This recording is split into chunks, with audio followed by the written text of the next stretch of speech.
ඔබ කියන්නේ මම සාපේට අයිති නැහැ. நீ சொல்லுங்க நான் சாபத்துக்கு சொந்தக்காரன் அல்ல. අපි අද දවසේ දෙවියන් වහන්සේගේ වචනේ කොටස බලන්න යනවා. இன்று நாளே தேவனுடைய வார்த்தையை நாங்கள் பார்க்க போகிறோம். පැමිණ සිටින සියලු දෙනාම ඊටම ප්‍රේමෙන් මම පිළිගන්නවා. வந்திருக்கிற உங்களை நான் அன்போடு வாழ்த்தி ඒ வரவேற்கிறேன். වගේම තමයි අපගේ Facebook සහ YouTube සජීවී විකාශය තුලින් අපිත් එක්ක සම්බන්ධ වෙන ඔබවත් මම ඊට ආදරෙන් පිළිගන්නවා. அதே போல Facebook மூலமாக யூடியூப் மூலமாக எங்களோடு இணைந்திருக்கிற உங்களை நாங்கள் அன்போடு வரவேற்கிறோம். අපි සාපේට අයිති සෙනග නොවේ. நாங்கள் சாபத்துக்கு சொந்தக்கார ஜனங்கள் அல்ல. ඔබ කියන්නේ මම සාපේට අයිති නැහැ. நீங்க சொல்லுங்க நான் சாபத்துக்கு சொந்தமானவன் அல்ல. මම සාපේට අයිති නැහැ. நான் சாபத்துக்கு சொந்தமானவன் அல்ல. ඔබ සාපේට අයිති නැත්නම් ඔබ ආශිර්වාදයට අයිති සෙනග. நீங்கள் சாபத்துக்கு சொந்தமானவன் அல்லாவிட்டால் நீங்கள் ஆசீர்வாதத்துக்கு சொந்தமானவர்கள். ඔබ දන්නවද දෙවියන් වහන්සේගේ වචනය සාපලත් මනුෂ්‍යයෝ ගැනත් කතා කරනවා. உங்களுக்கு தெரியுமா தேவனுடைய வார்த்தை சாபமுள்ள மனிதர்களை குறித்தும் பேசுகிறது. ඔබ දන්නවද සාපලත් මනුෂ්‍යෙක් වීම කොච්චර දුරට භයානක වූ දෙයක්ද?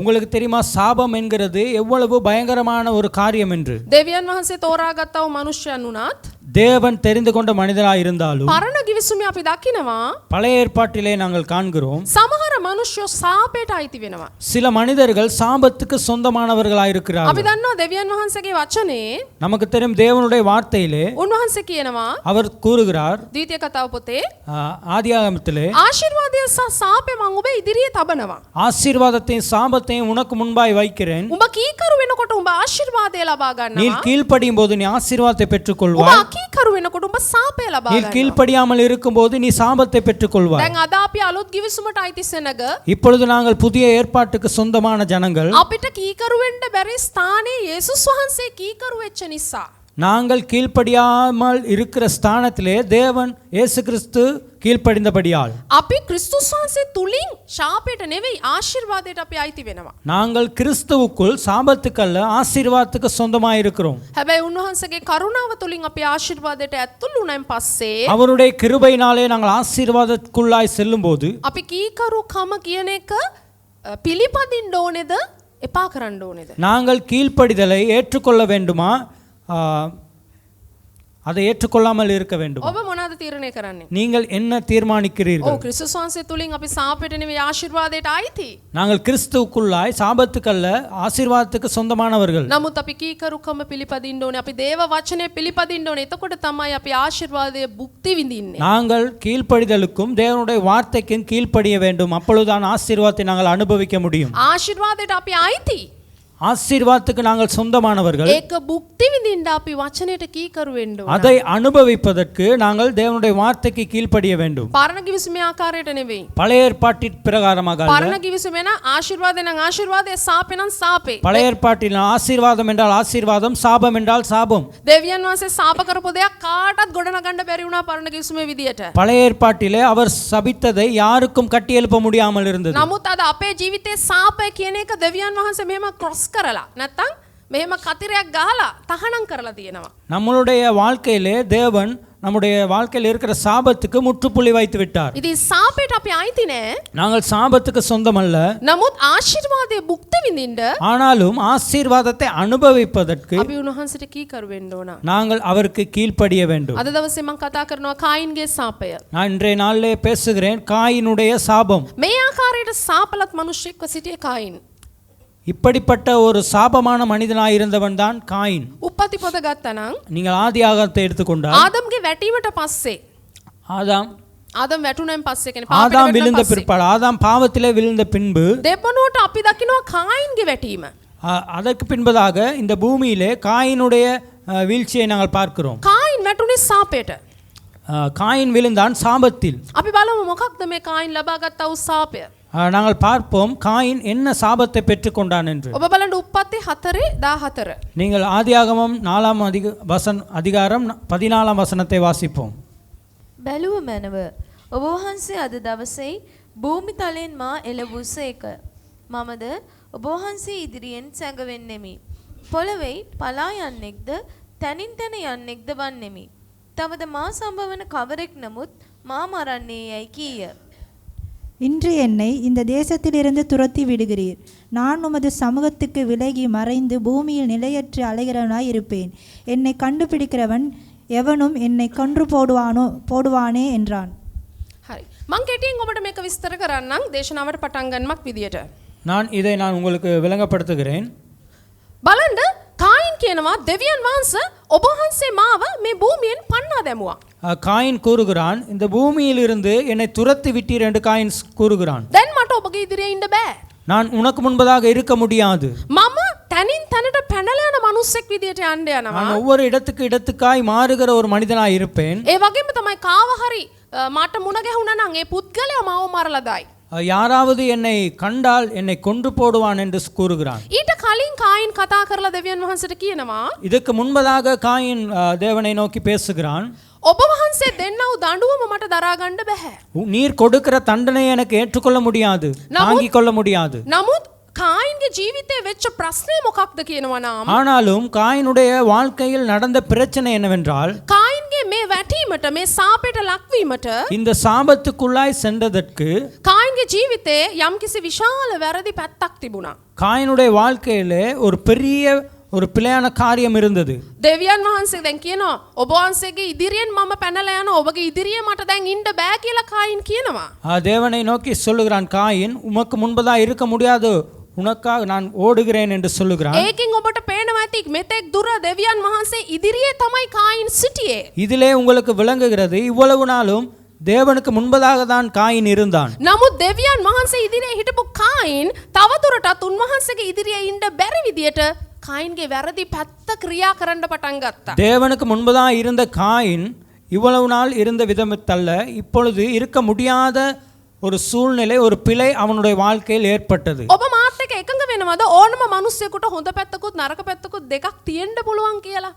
என்னோடு நீங்கள் இணங்குகிறீர்களா? எந்த மனிதனுக்கும் ஒரு நல்ல பகுதியும் ஒரு தீமையான பகுதியும் இருக்கும் என்று நீங்கள் விளங்கிக் දැන් கொள்கிறீர்கள். බලන්න අපි ජීවමාන ආත්මයක් සහිත දෙවියන් වහන්සේ වගේම ආත්මයක් තියෙන මිනිස්සයෝ.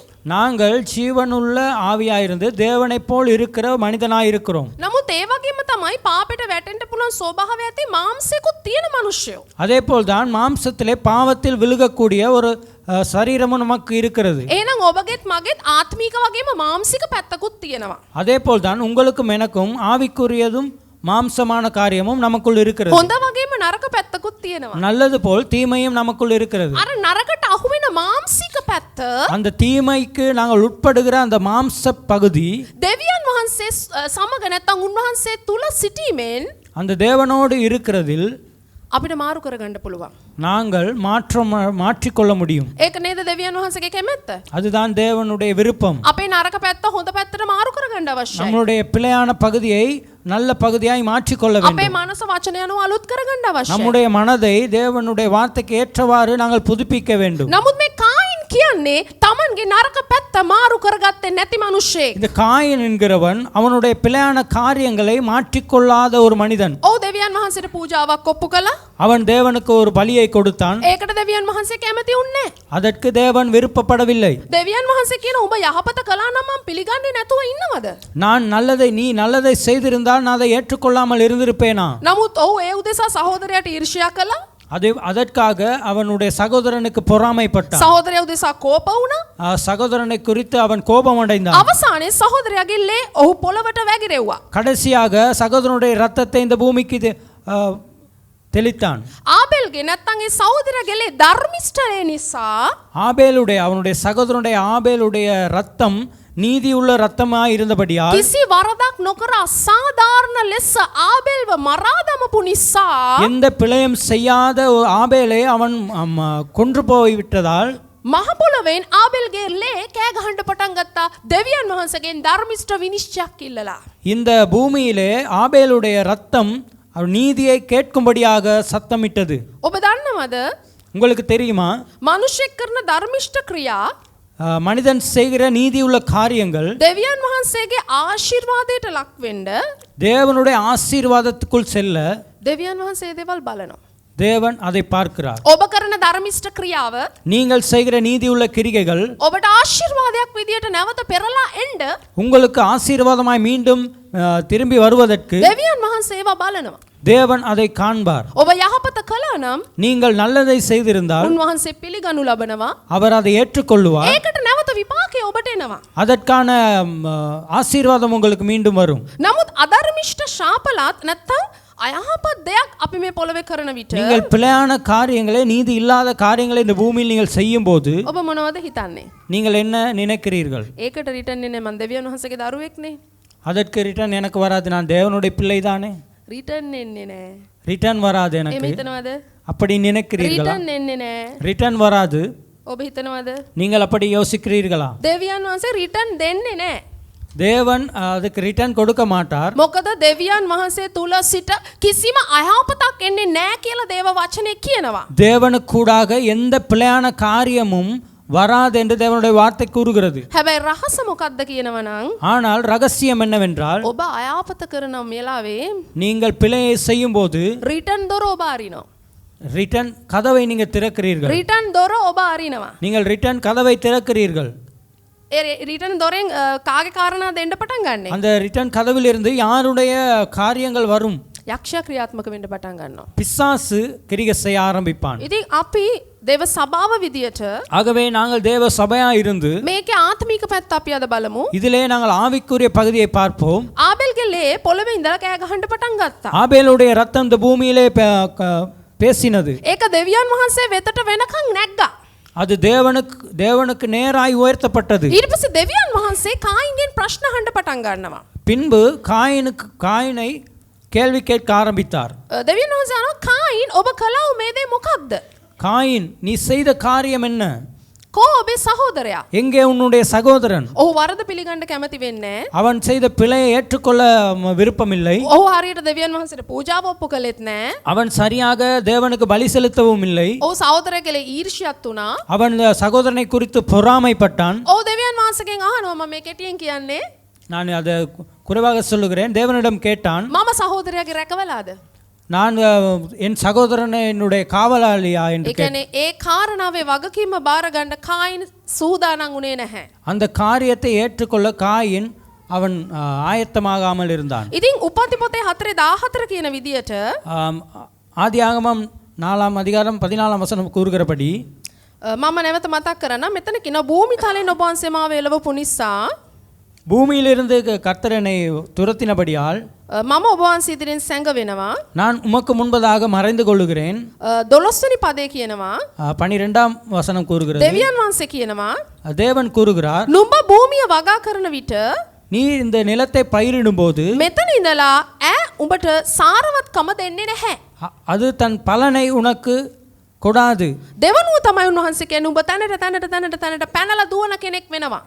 இரண்டாவதாக சொல்லுகிறார், நீ செல்லுகிற இடம் எல்லாமே நீ பாய்ந்து பாய்ந்து செல்வா என்று. හරි. දැන් බලන්න කායින්ගේ සාපය අපිට කොටස් දෙකකට බෙදන්න පුළුවන්. இப்பொழுது காயினுடைய சாபத்தை இரண்டாக நமக்கு பிரிக்க முடியும். ඔබ බලන්න ඇති මේ සිස්ටර් හැමදාම නැත්නම් මේ පාස්ටර් හැමදාම ආශිර්වාදයේ බෙදලා කිව්වා දැන් කොහොමද සාපය බෙදන්න යන්නේ කියලා. நீங்கள் பார்க்கலாம், இந்த பாஸ்டர் இவ்வளவு நாள் ஆசீர்வாதத்தை பிரித்து கொடுத்தால் இப்பொழுது என்ன சாபத்தை பிரிக்கிறார். මම සාපය ඔබට බෙදන්නේ නැහැ. நான் சாபத்தை உங்களுக்கு பிரிக்க මම மாட்டேன். මුලින්ම ඔබ සාප ලක්ෂණයක් නොවේ. நான் முன்னே சொன்னேன், நீங்கள் சாபத்துக்கு சொந்தமான ஜனங்கள் அல்ல. නමුත් අපි දැනගෙන ඉන්න ඕනේ ඇයි කායින් සාප ලබා ගත්තේ? நாங்கள் தெரிந்து கொள்ள இருக்க வேண்டும், காயின் ஏன் சாபத்தை பெற்றுக்கொண்டார். මේ පොළවේ ආශිර්වාදයේ සාපය දෙකම ක්‍රියා කරනවා. இந்த பூமியிலே ஆசீர்வாதமும் சாபமும் இரண்டும் கிரியை செய்கிறது. දැනටත් ක්‍රියා කරනවා. இப்பொழுதும் அது கிரியை செய்கிறது. ක්‍රිස්තුස් වහන්සේ තුල ඉන්නව අයට ආශිර්වාදයක්, கிறிஸ்துவுக்குள் இருக்கிறவர்களுக்கு ஆசீர்வாதம், ජීවනේ නැති අයට සාපයක්. ஜீவன் இல்லாதவர்களுக்கு சாபம். මේක ඇත්තක්. இது உண்மை.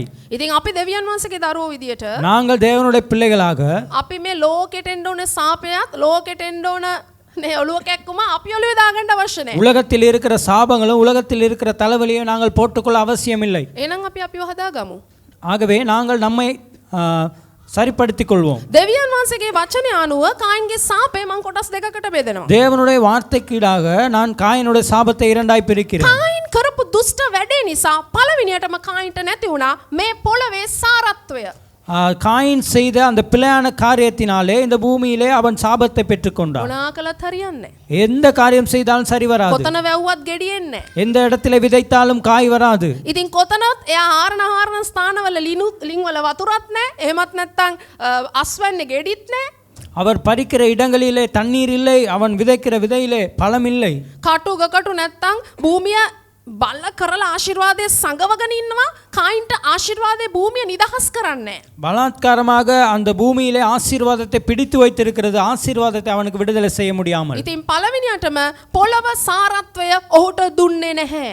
முதலாவதாக அந்த பூமியில் உள்ள ஆசீர்வாதத்தை, இந்த மண்ணின் ஆசீர்வாதத்தை கொடுக்கவில்லை. දෙවනුව ඔහු තැනට පැනලා යන මිනිස්සෙක් බවට පත් වුණා. அவன் இடத்துக்கு இடம் மாறுகிற ஒரு மனிதனாய் மாற்றப்பட்டான். ඉතින් ඔබ බලන්න කොහොමත් මේ ස්ථානේ වවලා මේ ස්ථානේ සාරත්වය නැත්නම් ඌ අනිත් අතට අනිවාර්යයෙන්ම අල්ලපු ඉඩමටවත් පනිමු කියලා යනවනේ. நீங்கள் பாருங்கள், அவன் விதைக்கிற இடத்திலே விதைத்து அந்த இடத்துல அறுவடை இல்லாவிட்டால் அவர் இன்னொரு இடத்துக்கு சென்று விதைக்க ஆரம்பிப்பான். මේ බිස්නස් එක කරලා මේක හරියන්නේ නැත්නම් අනික කමන්නේ අපි අරකට කරමුකෝ. இந்த பிஸ்னஸை செஞ்சு அது சரியாவிட்டால் இன்னொரு பிஸ்னஸை நான் ஆரம்பிப்போம். මේ පවුල හරියන්නේ නැහැ, මේ ගෑනිත් හරියන්නේ නැහැ, මං අනිත් ගෑනිම කසාද බැඳගමු කියලා තව පවුලක් නඩත්තු කරපොදෙන්කෝ. இந்த குடும்பம் சரி வராது, இந்த மனைவி சரி வராது என்று நான் இன்னொரு குடும்பத்தை, இன்னொரு மனைவியை நான் எடுத்துக்கொள்வோம் என்று தீர்மானிப்பேன். එහෙම නැත්නම් මේ සභාව හරියන්නේ නැහැ, මේ සභාවේ පාස්ටර්ත් හරියන්නේ නැහැ, මම යනවා එහා පැත්තේ සභාවට. அப்படி இல்லாவிட்டால் இந்த சபை சரி வராது, இந்த சபையின் பாஸ்டர் சரி வரா, இன்னொரு சபைக்கு நான் செல்லுகிறேன்.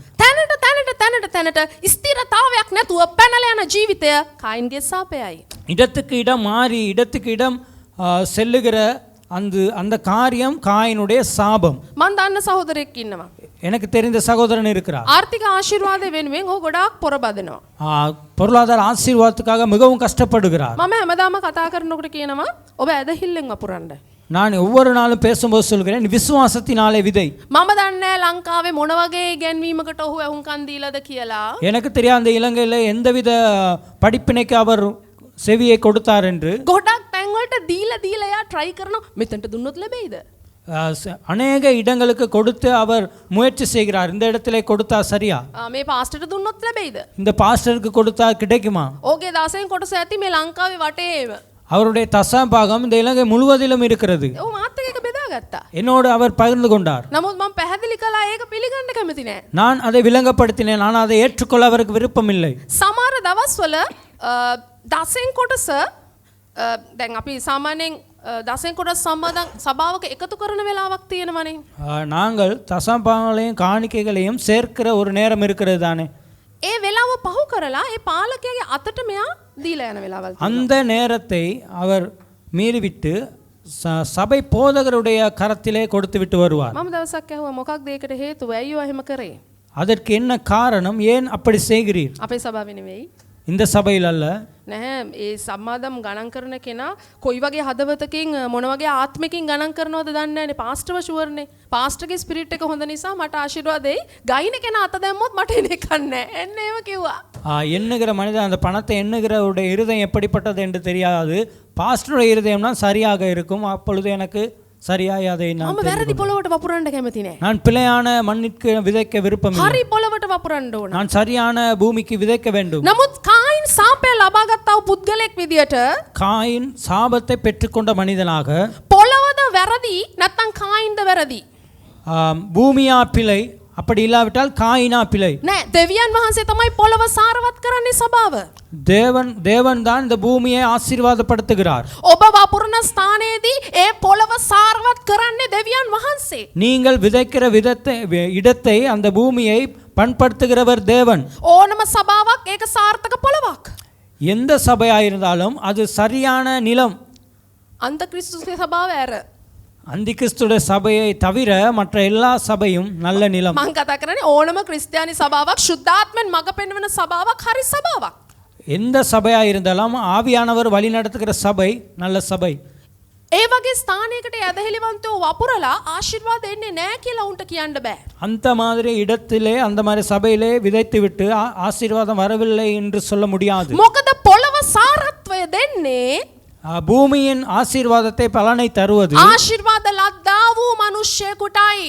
ஆசீர்வாதம் பெற்ற மனிதனுக்கு. මම ආශිර්වාද ලද්දා වූ මිනිස්සෙක් නම් நான் ஆசீர்வாதம் பெற்ற மனிதனாய் இருந்தால் මම දෙවියන් වහන්සේ ඉදිරියේ හරි දේ නම් කරන්නේ. நான் தேவனுக்கு முன்பதாக சரியான காரியங்களை செய்வேனாயிருந்தால் මම වපුරනකොට நான் விதைக்கும் போது ඒ පොළව මට සාරත්වය දෙන්න ඕනේ. அந்த பூமியின் பலத்தை கொடுக்க வேண்டும். ඔබ අතගසන බිස්නස් එක ඔබට සාරත්වය දෙන්න ඕනේ. நீங்கள் கையிட்டு பிரயாசப்படுகிற பிசினஸ் அதற்கான ஆசீர்வாதத்தை கொடுக்க வேண்டும். ඔබගේ පවුල ඔබට යහපත දෙන්න ඕනේ. உங்களுடைய குடும்பம் உங்களுக்கு நல்லதை கொடுக்க வேண்டும். ඔබගේ දරුවෝ තුලින් යහපත් ප්‍රතිඵල ඔබට එන්න ඕනේ. உங்களுடைய பிள்ளைகளுக்கு கூடாக நல்ல பலனை நீ பெற்றுக்கொள்ள வேண்டும். ඔබ ආශිර්වාද මිනිස්සෙක් නම් நீங்கள் ஆசீர்வாதமான மனிதராக ඔබ இருந்தால் අත තියලා කරන්න යන ඕනෑම දෙයක් තුල நீங்கள் கையிட்டு பிரயாசப்படுகிற எல்லா காரியத்திலும் ඒක කාන්තාරය වුණාත් ඒක මහ ගංගාවක් විදියට මාරු වෙන්න ඕනේ.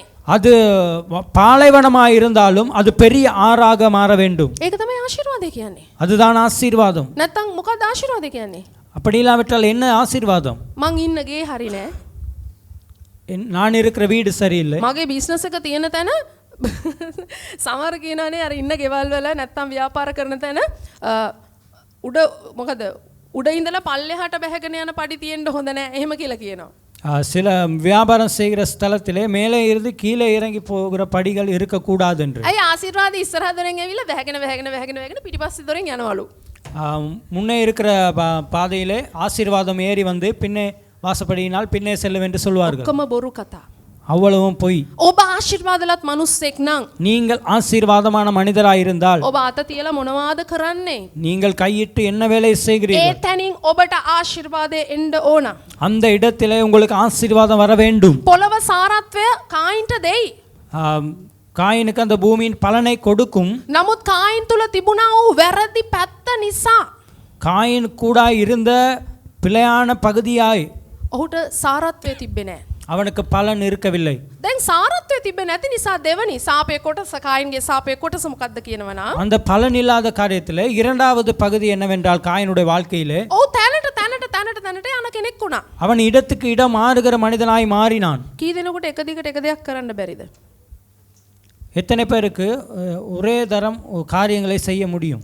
දැන් සමහර අයගෙන් අහනකොට ඔයා මොනවද සිස්ටර් කරන්නේ මේ දවස්වල මොනවද බ්‍රදර් කරන්නේ මේ දවස්වල මොනවද ජොබ් එක මම දැන් මේ අර මට්ටක් කොල්ලේ යන අහවල් කම්පැනි තමයි මම දැන් වැඩ කරන්නේ.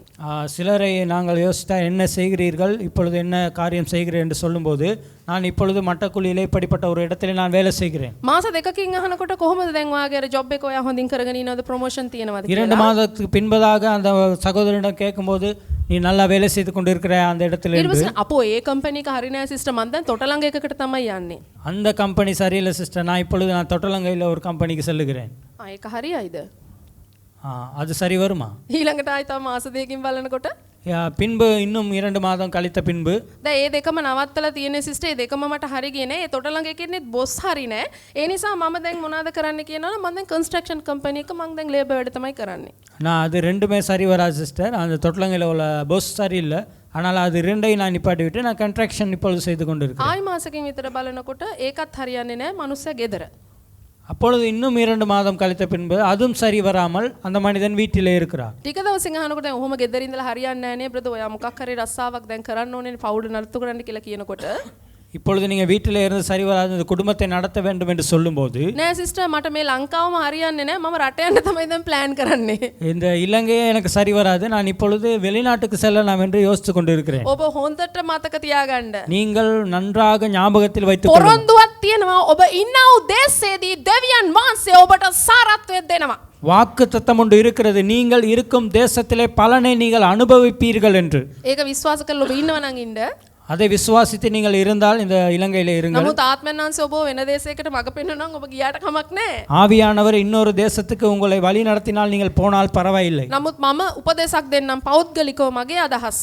நான் என்னுடைய தனிப்பட்ட ஆலோசனையை நான் கூறுகிறேன். කඩා වැටිච්ච අසාර්ථක කඩා වැටිච්ච කැඩිච්ච මිනිස්සෙක් විදියට ඔබ අලුත් පියරවල් තියන්න යන්න එපා. உடைந்து போன மனிதனாக உடைந்து போன ஒரு வாழ்க்கையாக புதிய காரியத்திலே நீங்கள் கால் எடுத்து வைக்க வேண்டாம். ඉන්න තැන ජය ගන්න බලන්න. இருக்கிற இடத்திலே நீங்கள் வெற்றி பெற ඉතින් பாருங்கள். තැනට එක දෙයක් එක දිගට කරන්න බැරි ජීවිතය මේ කායින්ගේ සාපේ සහිත ජීවිතය වෙන්න පුළුවන්. ஒரு காரியம் தொடர்ந்து உங்களுடைய வாழ்க்கையில் செய்ய முடியாததா இருந்தால் அது காயினுடைய சாபமாக இருக்க முடியும். දැන් සමහර මනුෂ්‍යන්ගේ ජීවිතේ බලන්න. சில மனிதனுடைய வாழ்க்கையை பாருங்கள். එක මාසයක් නැත්නම් එක සතියක් බලනකොට එක සභාවක.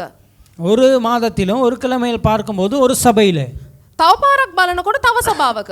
இன்னொரு தரம் பார்க்கும்போது இன்னொரு சபையிலே. මේ සභාවෙත් වැරද්දක්. இந்த சபையிலும் பிழை. ඒ සභාවෙත් වැරද්දක්. அந்த சபையிலும் பிழை. සමහර දවස් වලට ඒම බලලා ඒ සභාවෙත් මොන හරි ප්‍රශ්න නැත්නම් තව සභාවකට. அந்த சபையிலும் ஒரு பிரச்சனை இருந்தால் அடுத்த கிழமை இன்னொரு சபைக்கு செல்லுகிறார். මට මතකයි අපේ සභාවෙන් කාලයකට පරණ කතාවක් මේක. எனக்கு ஞாபகமாக இருக்கிறது காலத்திலே முன்னைய காலத்திலே நடந்த சம்பவம் ஒன்று. මම සේවයට ආව මුල් කාලේ நான் ஊழியத்துக்கு வந்த முதற் காலத்தில் එක පවුලක් හෝ දෙන්නෙක් තුන්දෙනෙක් වගේ ඉන්න එක ෆැමිලි එකක් ගියා මේ සභාවේ ඉඳලා. ஒரு குடும்பம் இந்த சபையிலிருந்து சென்றது. පාස්ටර් පාට ටයි මාරු කරනවා කියලා එයා මායික කිව්වා. பாஸ்டர் கலர் கலராய் டை போடுறார், அதனால நான் சபை விட்டு போறேன் என்று சொன்னார் என்னிடம். මේක සභාවකින් යන්න හේතුවක්ද? இது சபையிலிருந்து போவதற்கான காரணமா? පාස්ටර් හොඳට අඳින එක ටයි මාරු කරන එක සභාවෙන් යන්න හේතුවක්ද? பாஸ்டர் நன்றாக உடுத்துவதும் அவர் டை மாறு செய்வதும் இது சபையிலிருந்து போவதற்கு காரணமா? පස්සේ මට දැනගන්න හැමුණා එයා අර සපලත්වය කියන එක පිළිගන්න කැමති නැති දෙවනසේ දිලින්දට ප්‍රේම කරනවා කියන ඒ අදහස මත ඉන්න කෙනෙක් பின்பு කියලා. நான் கேள்விப்பட்டேன் அவர் ஆசீர்வாதத்துக்கு விரோதமானவர்களும் ஏழைகளை நேசிக்கிற தேவனாய் இருக்கிறார் என்கிற அந்த ஒரு படிப்பினையில் வளரப்பட்ட மனிதன். සමහර අවස්ථාවල යක්ෂයා ශාපය උදෙසා මනුෂ්‍යයන්ව මුලා කරන තැන් තියෙනවා. சில இடங்களிலே சாபத்துக்காக அவனை ஏமாற்றுகிற இடங்கள் இருக்கிறது. ඉතින් එක ස්ථානයක ඉඳලා තව ස්ථානයකට இன்னொரு இடத்திலிருந்து இன்னொரு இடத்துக்கு කිසිම දෙයක් එක දිගට කරගන්න බැරි ස්ථානයට ஒரு காரியமும் தொடர்ந்து செய்ய முடியாத நிலை. කිසිම මනුෂ්‍යෙක් සභාව තල්ලු වෙන්න අවශ්‍ය නැහැ. எந்த மனிதனும் சபையிலிருந்து விலகுவதற்கு அவசியம் இல்லை. ඔබ මොනා කළත් හරියට එකක් කරලා බලන්න. நீங்கள் எதை செய்தாலும் ஒன்றை சரியாக செய்து பாருங்கள். ඒ ඉලක්කය සාර්ථක වුණා නම් ඔබ දෙකක් කරන්න පටන් ගන්න. அது வெற்றி பெற்றால் நீங்கள் இரண்டாவதை செய்ய ஆரம்பிங்க. ඒත් එක්කම ඔබ තව ශක්තිමත් නම් ඔබ තුනක් කරන්න බලන්න. அதோடு நீங்க பலப்பட்டு இருப்பீர்கள் என்றால் மூன்றாவது காரியத்தை செய்ய එක ஆரம்பிங்க. දිගට ඩිග්‍රී දෙකක් තුනක් කරන අයත් ඉන්නවා. ஒரே தடவையிலே டிகிரி 2 செய்கிறவர்களும் இருக்கிறார்கள். සමහර විට එක දිගට O level වත් පාස් කරගන්න බැරි අයත් ඉන්නවා. சில நேரங்களிலே ஒரேடியாக ஓ லெவலை பாஸ் பண்ண முடியாதவர்களும் இருக்கிறார்கள். නමුත් ඔබ කරන ඕනෑම දෙයක් ඔබට එක දිගට කරගන්න බැරි නම් ඔබ තැන් තැන් වල කොට කරලා ඔබ ඉවරයක් කරන්නේ නැත්නම් நீங்கள் ஒரே தடவையில் ஒரு காரியத்தை செய்ய முடியாமல் இருந்து நீங்கள் இடத்துக்கு இடம் மாறி மாறி மாறி அதை செய்ய முடியாமல் இருந்தால் ඒක යහපත් සාක්ෂියක් නෙවෙයි ඔබගේ ජීවිතේ. அது நல்ல சாட்சி அல்ல உங்களுடைய வாழ்க்கையிலே. ඔබ අත තබන දේ දෙවියන් වහන්සේ ආශිර්වාද කරලා நீங்கள் கையிடுகிறதை தேவன் ஆசீர்வதிப்பார். ඉතින් අපි බලමු පළවෙනියටම முதலாவதாக பார்ப்போம். මම කෙටියෙන් කාරණා හතරක් කියලා ඉවර කරන්න. நான் குறைவாக 4 காரியங்களை உங்களுக்கு சொல்லி முடிக்கிறேன். පළවෙනියට බලන්න කායින් දෙවියන් වහන්සේ ඉදිරියේ තමාව හරියට පූජා කළේ නැහැ. முதலாவதாக காயின் தன்னைத்தானே தேவனுக்கு முன்பதாக சரியாக பலி கொடுக்கவில்லை. උප්පත්ති 4:3 මොනවද කියන්නේ? ஆதியாகமம் 4:3 என்ன கூறுகிறது? කාලයකට පසු කායින් භූමියේ ඵලයෙන් ස්වාමීන් වහන්සේට පඳුරක් ගෙනායේය. சில நாள் சென்ற பின்பு காயின் நிலத்தின் கனிகளை கர்த்தருக்கு காணிக்கையாக கொண்டு வந்தான். බලන්න මේ ස්ථානයේ කාලයකට පස්සේ காலங்களுக்கு பின்பதாக දැන් අපේ සභාවේ ඉස්සරහා කවුරු හරි කාන්තාවක් හෝ පිරිමි කෙනෙක් එන්නව අයව පිළිගන්න ඒගොල්ලෝ ඉන්නවා ඉස්සරහා. ඔබ ඒ නිසා වේලස්සනින් ඉන්න පිළිගන්න එක්කෙනාව ධෛර්යමත් කරන්න එපා ඔබ. முன்னைய காலத்திலே வருகிற சபையிலே வருகிறவர்களை ஏற்றுக்கொள்வதற்கு சகோதரர்கள் இருந்தார்கள். දැන් බලන්න සභාවේ දොරෙන් ඇතුල් වෙන අය சபையின் கதவிலே உள்ளே வருகிறவர்கள் පිළිගන්න එක්කෙනා නිකන් හරි කියනවා නම් அவர் ஏற்றுக்கொள்ளுகிறவர்கள் ஒரு காரியத்தை சொன்னால் අම්මෝ සිස්ටර් කාලයකට පස්සේ ආව දැක්කේ. காலத்துக்கு பின்பு உங்களை கண்டிருக்கிறேன். අනේ බ්‍රදර් කාලයකට පස්සේ ආව දැක්කේ. சகோதரனே நிறைய காலத்துக்கு பின்பதாக உங்களை காண்கிறேன். වා එදා දැක්කට වඩා අද සුදු වෙලා ලස්සන වෙලා ඔයාව කාලෙකින් දැක්කනේ. அன்றே பார்த்தது போல் இன்று நீங்கள் அழகாக இருக்கிறீர்கள், வெள்ளையாக இருக்கிறீர்கள். බලනකොට අන්තිමට දැක්කේ ගිය අවුරුද්දේ දෙසැම්බර් නත්තල් දේව මෙහෙට. பார்த்தால் கடைசி வருடத்திலே நத்தால் காலத்திலே அவரை கண்டிருப்பார்கள். කාලයකට පස්සේ පූජාව එපා. சில காலங்களுக்கு பின்பதாக பலி வேண்டாம். දැන් මං එපා කිව්වනේ කියලා එන එකත් එන්නතු ඉන්න එපා. நான் வேணாம் என்று சொன்னேன் என்று நீங்கள் வராமல் இருக்க வேண்டாம். කාලයකට හරි කමන්නේ ඔබ එන්න. காலத்துக்கு சரி பரவாயில்லை வாருங்கள். නමුත් කායින්ගේ සාපය කාලයකට පස්සේ යා ගෙනාව එකත් වෙන්න ඇති. காயினுடைய சாபம் சில காலங்களுக்கு பின்பு அவர் கொண்டு வந்திருக்கலாம். බලන්න යාගේ ජීවිතේ නිතිපතා දිනපතා හදවතින් පූජා කරන පූජාව යා කළේ නැහැ. அவனுடைய வாழ்க்கையிலே ஒவ்வொரு நாளும் இருதயத்தில் கொடுக்கிற பலியை அவன் கொடுக்கவில்லை. සමහර අය කාලයකට යාඥා කරනවා. சில நாட்களுக்கு பின்பு அவர் ஜெபிப்பான். සමහර අය කාලයකට මනුස්සන්ට ප්‍රේමයේ පිණිස එක එක දේවල් දෙනවා. சில காலங்களுக்கு பின்பதாக மனிதருக்கு அன்பு செலுத்துவதற்கு சில காரியங்களை செய்கிறார்கள். සමහර අය කාලයකට වචනේ කියවනවා. சில காலங்களுக்கு பின்பதாக தேவனுடைய வார்த்தையை வாசிப்பார்கள். නමුත් ඔබ දන්නවද දෙවියන් වහන්සේ ඉදිරියේ ඔබ කරන දේ உங்களுக்கு தெரியுமா நீங்கள் தேவனுக்கு முன்பதாக நீங்கள் செய்கிற காரியம் ඔබ පිළිවෙලින් ඒක එක දිගට කරනවා නම් நீங்கள் அதை ஒழுக்கமாக நீங்கள் செய்வீர்களா இருந்தால் දෙවියන් වහන්සේ පිළිගනු ලබනවා. அவர் உங்களை ஏற்றுக்கொள்வார். එහෙම නැත්තම් පිළිගන්නේ නැද්ද කියලා අහන්න එපා.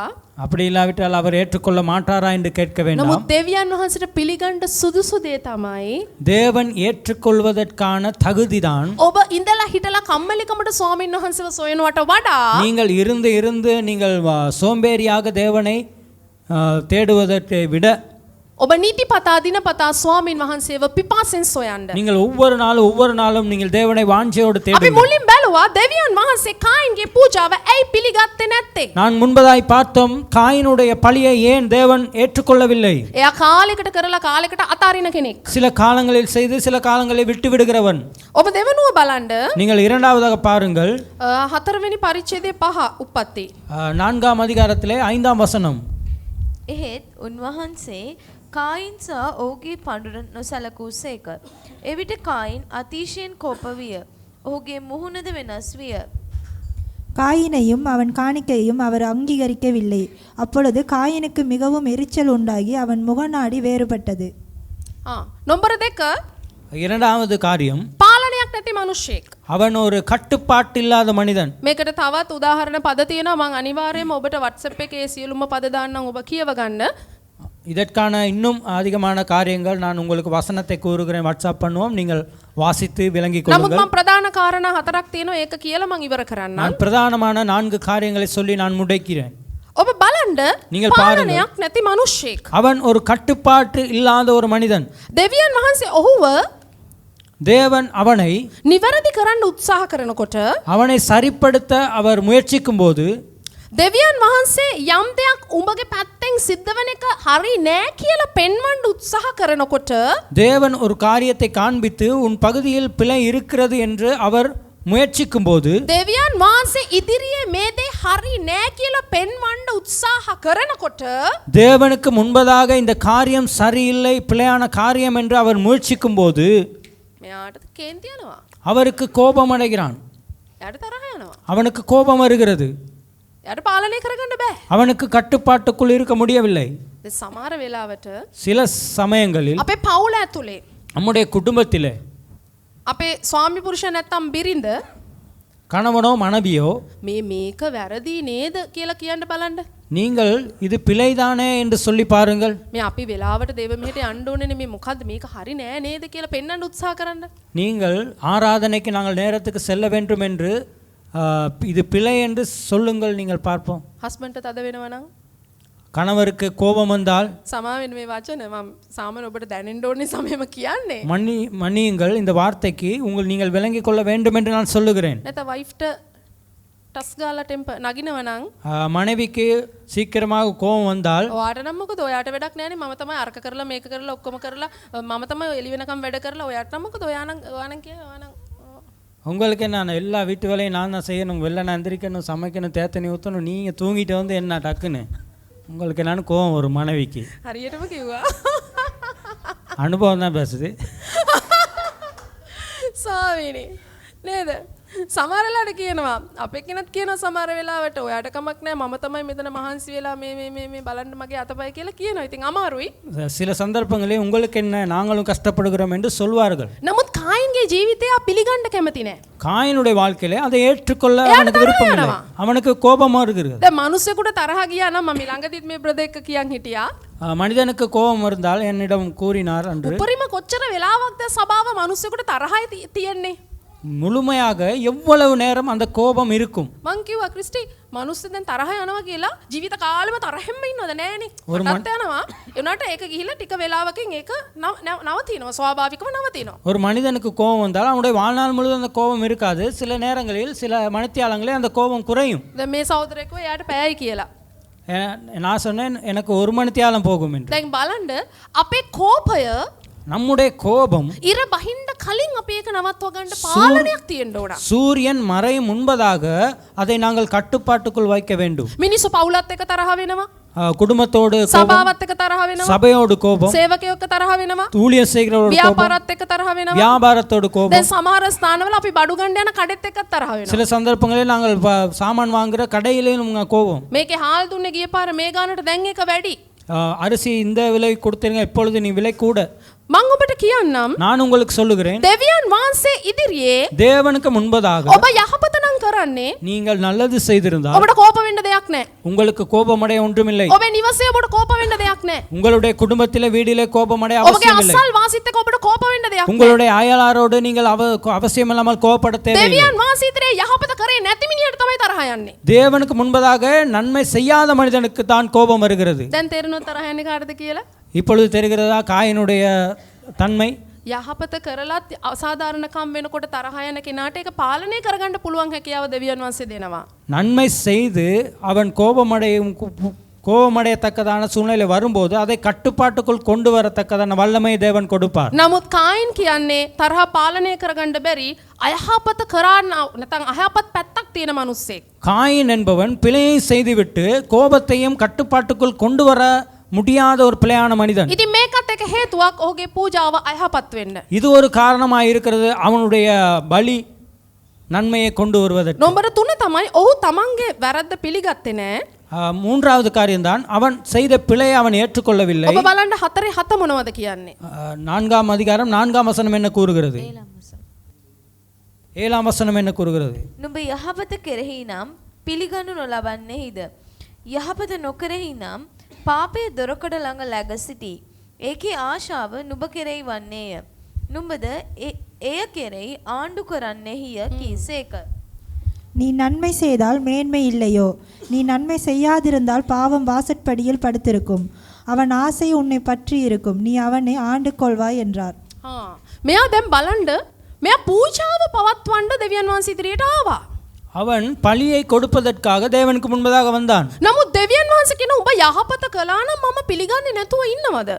தேவன் கூறுகிறார், நீ நன்மை செய்திருந்தால் இந்த பலியை நான் ஏற்றுக்கொள்ளாமல் இருப்பேனா? යහපත කළේ නැත්නම් මොකක්ද දොරකඩ ළඟ läගගෙන ඉන්න නැත්නම් දොර ළඟ ඉන්නම කියන්නේ? நன்மை செய்யாவிட்டால் என்ன வாசற்படியில் இருக்கும் என்று දේව වචනේ කියනවා පාපය. தேவனுடைய வார்த்தை சொல்லுகிறது, பாவம். பாவம் வாசப்படியில் இருக்கும். පාපය දොර ළඟ. பாவம் வாசப்படியில் இருக்கும். දෙවියන් වහන්සේ ඉදිරියට කායින් පාපය පිටින් තමයි ආවේ පූජාව ඔප්පු කරන්නේ. தேவனுக்கு முன்பதாக பாவத்தோடு தான் பலியை செலுத்துவதற்கு காயின் வந்தான். දෙවියන් වහන්සේ කිසි යහපතක් ඔහු තුල දැක්කේ නැහැ. அவன் ஒரு தேவன் அவனிடத்தில் எந்த நன்மையும் காணவில்லை. දැන් සමහර මනුෂ්‍යයන්ගේ ජීවිත තිබෙනවා. சில மனிதருடைய வாழ்க்கையிலே ඇයි මං කිව්වේ පළවෙනියට කායින්ගේ සාපේ කොටස් දෙක එකක් පොළව සාරත්වය දෙන්නේ නැහැ. நான் முதலாவது சொன்னேன், 2 சாபங்கள் இருக்கிறது. பூமியின் பலனை அவனுக்கு அனுபவிக்க முடியாது. දෙවනුව තැනට පලා යන්නේ. ඒ කියන්නේ කිසිම දෙයක් හරියට එක දිගට සක්සස් නැහැ. එයා තැනට පැනලා දුවන. இரண்டாவது இடத்துக்கு மாறி ஒரு காரியத்தை தொடர்ந்து அவனுடைய வாழ்க்கையில் செய்ய முடியாது. මේ தത്വයට ඔහු පත් වෙන්න තුන්වෙනි කාරණාව තමයි இந்த நிலைமைக்கு அவன் தள்ளப்பட 3வது காரணம்தான் ඔහු පාපය පිටින් ආවා. அவன் பாவத்தோடு வந்தான். පාපය පිටින් පූජාවට ආවා. அவன் பாவத்தோடு பலியை செலுத்த வந்தான். අපේ ජීවිතේ මම කියවනේ ආත්මික පැත්ත වගේ මානසික පැත්තත් අපට තියෙනවා. நான் சொன்னேன் தானே, நம்முடைய வாழ்க்கையிலே ஆவிக்குரிய பகுதியும் மாம்ச பகுதியும் இருக்கிறது. නමුත් ඔබ පාපයට ඉඩ දෙන්නේ නැතුව ඔබ යහපත කරන්න. நீங்கள் பாவத்துக்கு இடம் கொடுக்காமல் நன்மையை செய்யுங்கள். යහපත කරන්න. நன்மையை செய்யுங்கள். ඔබ අපිරිසිදු හදවත පිටින් நீங்கள் பரிசுத்தமுள்ள இருதயத்தோடு, ඒ වගේම තමයි ඔබගේ අපිරිසිදු මුඛය පිටින් உங்களுடைய அசுத்தமான நாவோடு කිසි සිත් හැරීමක් නැතුව ඔබට හැමදාම දෙවියන් වහන්සේ ඉදිරියේ নমස්කාර කරන්න බෑ. எந்த காரியங்களும் இல்லாமல் நீங்கள் தேவனுக்கு முன்பதாக ஆராதனை செய்ய முடியாது. ඔව් සිත් හැරීමක් නැතුව නේ පසුතැවිලි වීමක් නැතුව ඔබට හැමදාම දෙවියන් වහන්සේ ඉදිරියට එන්න පුළුවන් වැරදි කර. நீங்கள் மனம் திரும்பாமல் தேவனுக்கு ஒவ்வொரு நாளும் வர முடியுமா தேவனிடத்துக்கு? මේ අපිරිසිදු මුඛය කියන්නේ දත් මදින්න නැතුව සභාවට එන අය කියන්නේ නෙවෙයි. அசுத்தமான நாவு நீங்கள் பல் விளக்காமல் வருகிறவர்கள் என்று நான் கூறவில்லை. ඒ අපිරිසිදු මුඛය කියන්නේ අර දවස පුරාවටම ආච පාච ටාට ටරගගාර එක එක අයගේ වැරදි සමහර අයගේ හොඳ නරකත් එක්ක නරක වැඩි කරලා ඒ වගේ අවශ්‍ය නැති ඔක්කොම කුණු කතාව කතා කරන එකට තමයි මම අපිරිසිදු මුඛය කියන්නේ. அசுத்தமான நாவு என்று சொல்லும்போது மற்றவர்களை குறித்தோ தேவையில்லாத காரியங்களை குறித்தோ எந்நேரமும் பேசிக்கொண்டு இருக்கிற நாவை குறித்து நான் கூறினேன். ඔහු අපිරිසුදු හදවත සහ අපිරිසුදු මුඛය පිටින් දෙවියන් වහන්සේ ඉදිරියට ආවා. அவன் அசுத்தமான இருதயத்தோடு அசுத்தமான நாவோடு தேவனுக்கு முன்பதாக வந்தான். ඉතින් ඔහුගේ ජීවිතේ යහපත නැති නිසා දෙවියන් වහන්සේට ඔහුගේ පූජාව පිළිගන්න බැරි වුණා. அவனுடைய வாழ்க்கையிலே நன்மை இல்லாதபடியால் தேவனுக்கு அவனுடைய பழியை ஏற்றுக்கொள்ள முடியாமல் இருந்தது. හතරවෙනි අන්තිම කාරණාව. நான்காவது காரியம், கடைசி காரியம், කායින්ට විරුද්ධව තිබ්බ බරපතලම චෝදනාව. காயனுக்கு விரோதமாய் இருந்த ஒரு பயங்கரமான காரியம், කායින්ට විරුද්ධව තිබ්බ බරපතලම සාපයට හේතුණු චෝදනාව.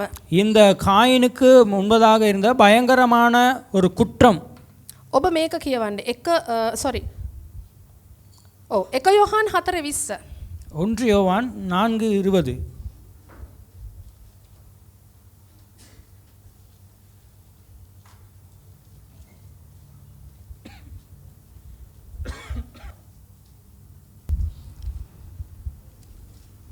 தேவனிடத்தில் அன்பு கூறுகிறவன் என்று ஒருவன் சொல்லியும் தன் சகோதரனை பகைத்தால் அவன் பொய்யன். தான் கண்ட சகோதரனிடத்தில் அன்பு கூறாமல் இருக்கிறவன் தான் காணாத தேவனிடத்தில் எப்படி அன்பு கூறுவான்? යමෙක් දෙවියන් වහන්සේට ප්‍රේම කරමි කියා තමාගේ සහෝදරයාට වෛර කරේ නම් ඌ බොරුකාරයෙක්ය. මක් නිසාද තමා දුටු සහෝදරයාට ප්‍රේම නොකරනවා නම් තමා නොදුටු දෙවියන් වහන්සේට ප්‍රේම කරන්නට ඔහුට නුපුළුවන. දැන් බලන්න දෙවියන් වහන්සේගේ වචනේ මොනවාද මේ කියන්නේ? நீங்கள் பாருங்கள், தேவனுடைய வார்த்தை என்ன கூறுகிறது. කායින් අවසානයේ කලේ තමාගේ සහෝදරයට විරුද්ධව නැගිටලා ඔහුව මරා දැම්මා. காயின் அவருடைய சகோதரனுக்கு விரோதமாக எழுந்து அவனை கொன்று போட்டான். නමුත් දෙවියන් වහන්සේ ඔහුගේ ජීවිතේ දැක්ක වැරදි පැත්තෙන් ප්‍රධානම එක මේක තමයි. தேவன் காயினிடத்தில் பிரதானமான கண்ட ஒரு பிழை இதுதான்.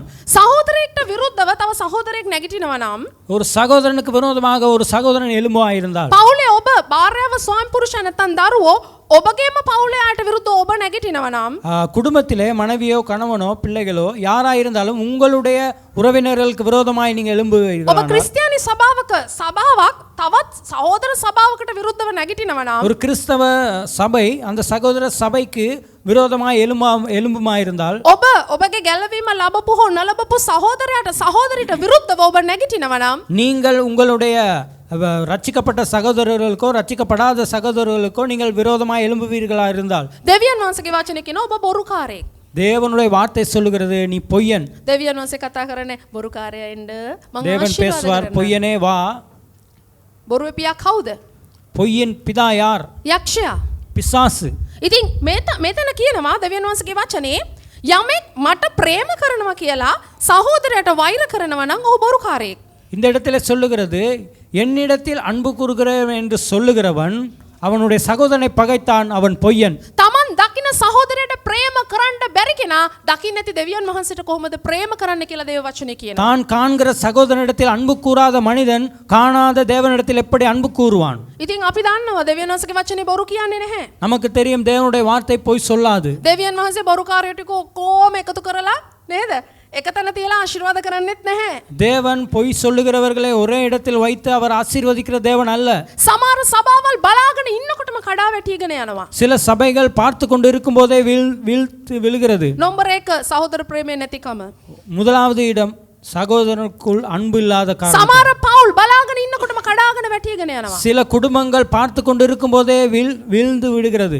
එකිනෙකාට තියෙන ප්‍රේමය නැතිකම. ஒருவருக்கு ஒருவர் இல்லாத அன்பினால். සමහර සම්බන්ධතා අපි බලාගෙන ඉන්නකොටම බිඳිලා යනවා. சில உறவுகள் நாங்கள் பார்த்து கொண்டு இருக்கும் போதே உடைந்து போகிறது. හැබැයි ගායනා කරන්නේ மீண்டும் அவர்கள் செய்வார்கள், ඔබට පෙම් කරමි යේසුනි.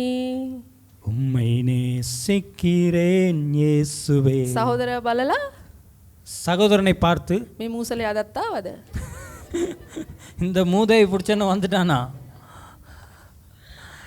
මේක ඔබේ ආශිර්වාදයට බාධාවක්. இது உங்களுடைய ஆசீர்வாதத்துக்கு தடையா இருக்கிறது. ඉතින් ඔබට භූමිය පළ දෙන්න ඕනේ නම්, உங்களுடைய பூமி உங்களுக்கு பலன் கொடுக்க வேண்டுமானால், ඔබ කරන එක වන් ෂොට් එකෙන් හරියන්න ඕන නම්, நீங்கள் செய்கிறதிலே ஒரே தடவைகள் சரியாக ඔබ வேண்டுமானால், වැටි නැතුව ඔබ කෙලින් නැගිටලා ආශිර්වාදයෙන් ගමන් කරන්න ඕන නම්, நீங்கள் விழுந்து போகாமல் நீங்கள் எழுந்து நின்று ஆசீர்வாதத்துக்குள் பயணம் செல்ல வேண்டுமாயிருந்தால், ඔබ දෙවියන් වහන්සේට පිළිගන්න පුළුවන් විදියේ පූජාවක් වෙන්න. நீங்கள் தேவன் ஏற்றுக்கொள்ள விதமாக நீங்கள் பலியாய் மாறுங்கள். අපි නැගිටලා ස්තුති කරමු. நாங்கள் எழுந்து நன்றி சொல்லுவோம். හalleluya. ස්තුති Hallelujah. කරනවා ස්වාමීන් நன்றி වහන්සේගේ தகப்பனே. නාමයට.